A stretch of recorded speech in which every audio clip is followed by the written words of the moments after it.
Today's video, we're going to talk about the things that can affect you and your workload as a field inspector. And before I get into that, I first want to say thank you to everyone who has reached out to me, whether in the comment section, through text message, or emails, in concern for me during this time that we are going through here in LA with the wildfires. I do want to let you guys know that I am all right. Everything is good. I did have to evacuate, but I am back and in full effect. So with that being said, let's just jump right into today's content. What are some things that can affect you and your workload as a field inspector? And I felt the need to make a video about this because right now we are in a time and a season that things can happen. As you can see, when Mother Nature takes off, and she decides to do what she wants to do, there's nothing you can do about it. All you can do is go with the flow. So right now in this season is a time where you may either experience your inspections going up or you could experience your inspections going down. So we're going to talk about a few of those things, and I have a list here as to why you may have to go through some of these different changes. Okay, so the first one, of course, is what we just talked about, which is seasonal variations. Okay, there are certain seasons like winter or hurricane season which may lead to more inspections due to weather-related claims or seasonal maintenance checks. What that means is that sometimes, a lot of you have experienced those types of inspections where they'll tell you to go by a property and pretty much check on stuff. Make sure this is in place. Make sure this has been taken care of from the last claim, possibly. I don't know if they give you any full details as to why they want you to go look for these things, but most of the time a person has already filed a claim, something has happened, you know, or there was the last inspector probably who's been to that location and they've already reported something as being out of place. So you'll have to go and do some sort of condition check. So those are things that will probably ramp up during seasons of the year, especially during the winter time. You know what? We're gonna go with it, but they are not feeling a little clean to me.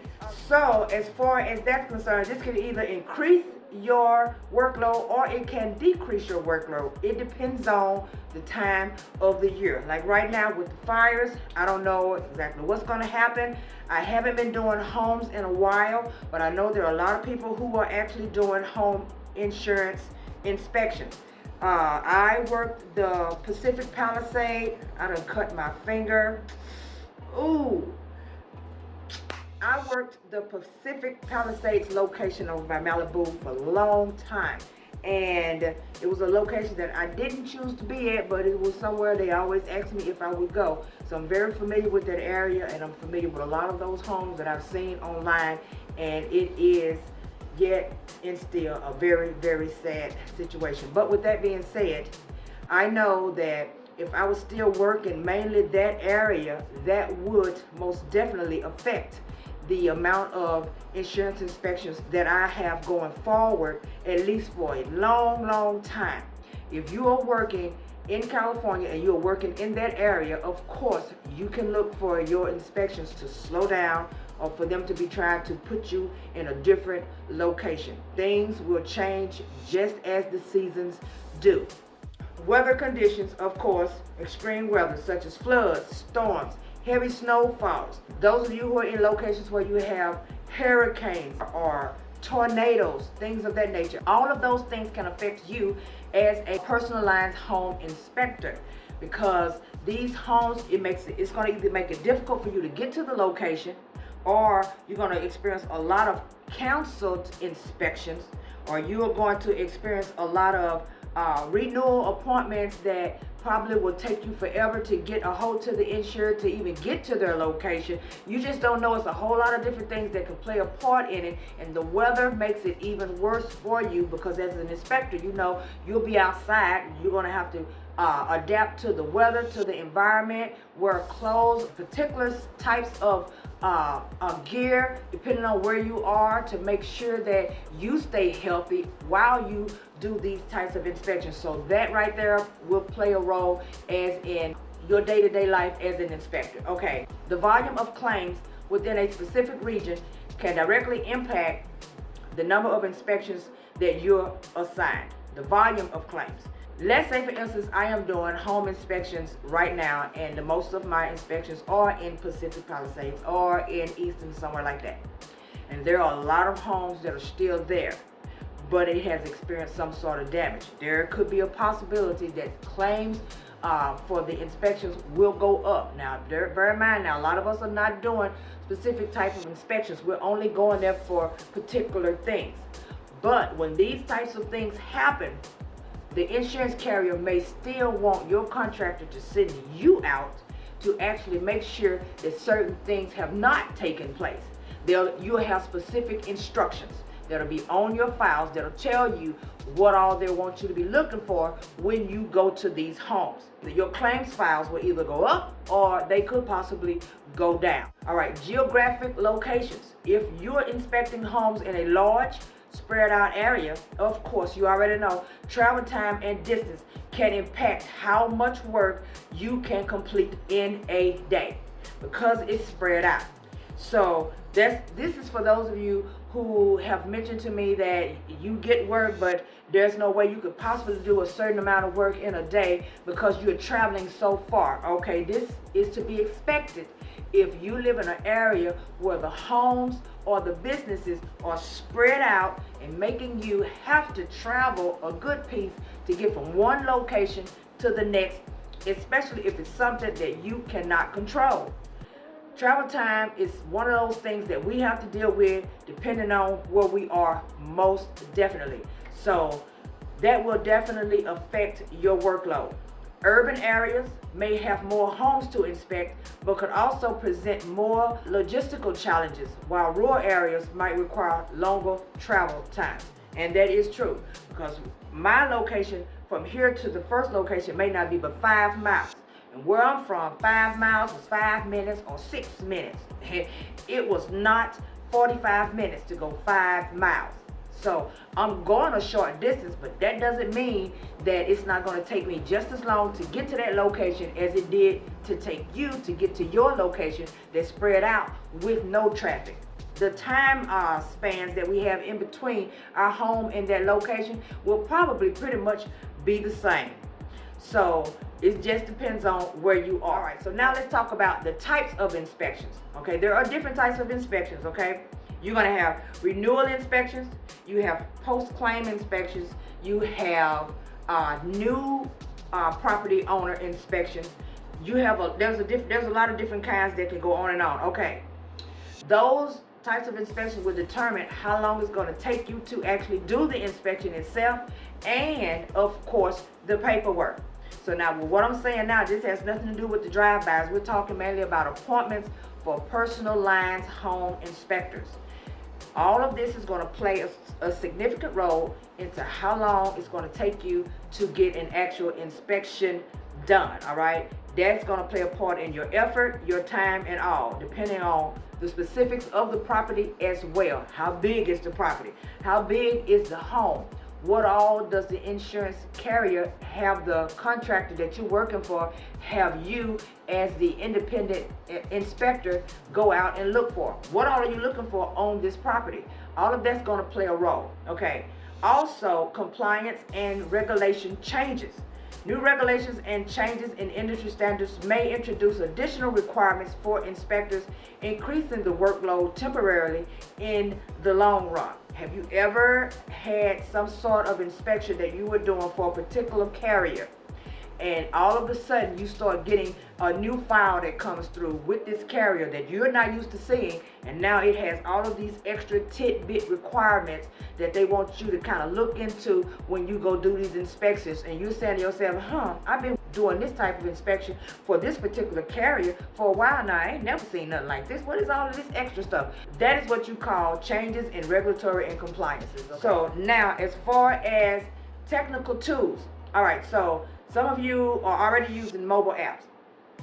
So you're using map apps with your inspections, depending on what type of contract you have. Some contracts do allow you to use apps to at least upload your images directly in there, so you don't be having to go home. Some of us don't have it like that, but I've learned through a lot of people who I do mentorship with that they are using actual apps. And kudos to you, honeys. I am so happy for you. I wish I was. All right, so the use of mobile apps and online systems can streamline the inspection process. Which manual documentations or outdated systems could slow things down, affecting the workload? And I have experienced that. Uploading stuff and it takes forever for it to upload. I have experienced attempting to put files into a system and the system crashes, it freezes, like we still in the age of AOL. It all depends on who you're contracted with and what type of systems that they are actually using. Sometimes you upload stuff and you know you've uploaded it, and then you submit it, and then it'll come back and they'll tell you that you didn't submit such and such when you know that you did. And then when you tell them, well, I did, then they say, okay, well, our system always does that, and now they want to try a workaround and help you get the files uploaded to them in some other particular order, or maybe just send them a file through an email. It'll just be all sorts of stuff. But these types of things can most definitely play a significant role in the types of workload and how quickly you can get your work done. Personal efficiency, your experience, your knowledge, and organizational skills also play a role in how many inspections you can complete in a day, as well as quality of those inspections. Okay?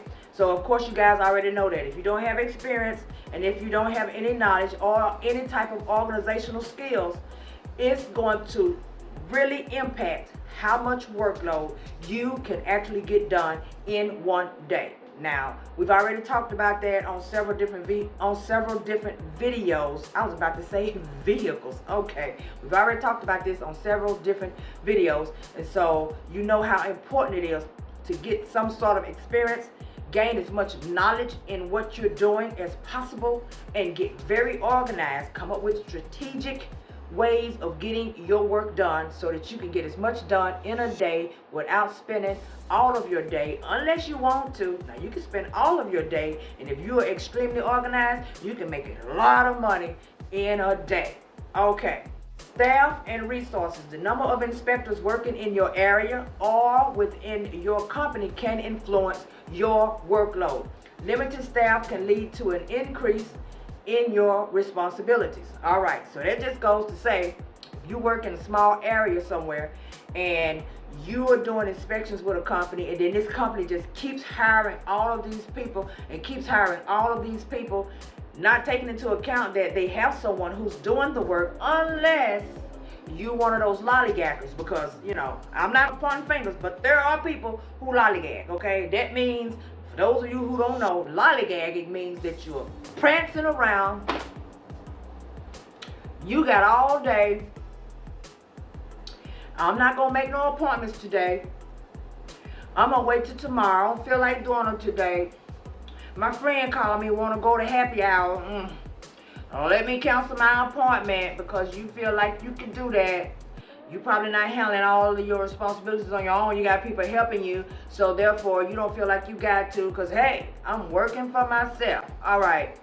When times get hard and all of a sudden they're not giving you any work, and then you want to know what's going on, it's because you were lollygagging around so much until all of these new people that were coming in, they were giving it to them, and they were showing themselves approved by getting out there and getting those inspections done. So now your workload is low. Okay, so that's just one. I just want to throw that out there because